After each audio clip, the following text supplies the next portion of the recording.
What is going on, guys? Gaston right here. Let's talk about the new firmware update that Canon has released for the Canon EOS R6.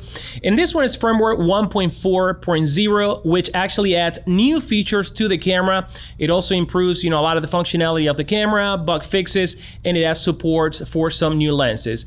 But the main important thing that we're going to be talking about are the two features that I consider that a lot of people are going to find super valuable. And these two features that weren't present before in the Canon EOS R6 up on launch is what led me to get the Sony A7Siii, which is a camera that I love, but I could have said $1,000. So if you have been looking for a full frame camera, well, the Canon EOS R6 may be the one, guys. And let's talk about the firmware and why I consider the R6 probably the best bang for the buck today. All the information coming right up.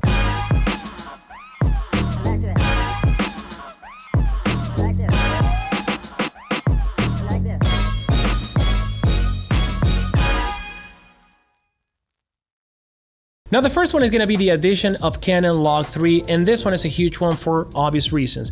You are going to be able to extract the utmost dynamic range from your sensor, and remember, a lot of us were actually frustrated that the Canon R6 did not have this from the beginning, but finally, after a year and change, we have a feature available in the R6. Now let's talk about the second feature that's being added with the new firmware update, and this one is going to be the capability of recording simultaneous videos onto both SD cards. Now this one was a deal breaker for me when the Canon EOS R6 was released, and one of the reasons why I went with the Sony A7Siii. And for a lot of you guys out there that shoot content and only have one chance to get it right, you know how much of a big deal it is to have redundant backup onto a secondary card. So I'm glad that Canon actually added this feature in the Canon EOS R6, and I think that this should have been a feature added on the R6 from the beginning.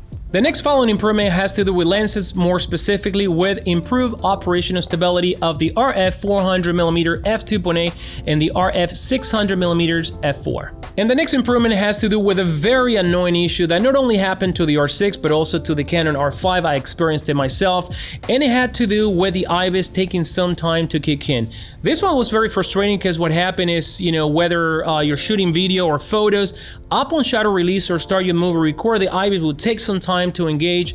And for a lot of those people, choosing this camera for fast action shooting, that was a deal breaker because it may have resulted into missing the shot. Now remember, if you're shooting fast action, you are most likely going to shoot with something beyond the 200mm. And one of the biggest selling points of the Canon EOS R5 and the R6 was the combination of both image stabilization from the body and the lens. So I'm glad that this issue has been resolved. And it is safe to say that after firmware update 1.4.0, the Canon EOS R6 is a camera better than ever before. And like I mentioned at the beginning of the video, when I was on the market for a new camera, I would have gone from the Canon EOS R6 versus the Sony A7Siii.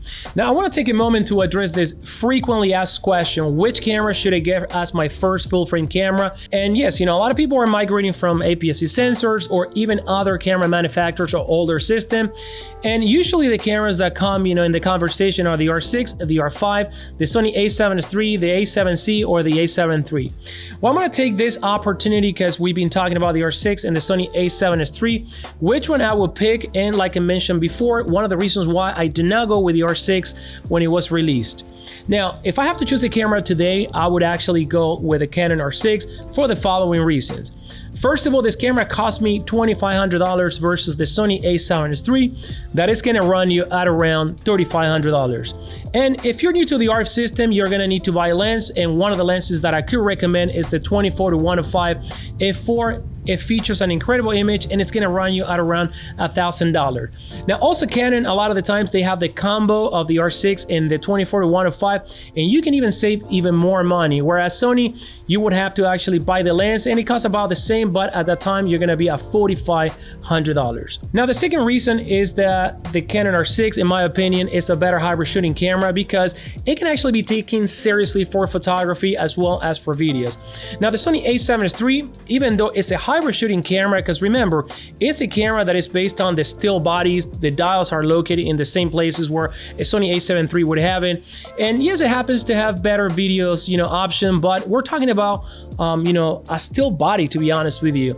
Now, the 12 megapixels is not going to cut it for a lot of people, and while the Sony A7Siii is going to have an added advantage when it comes to lower light performance, a lot of you guys may not need that low light performance, and you may prefer higher megapixel than that.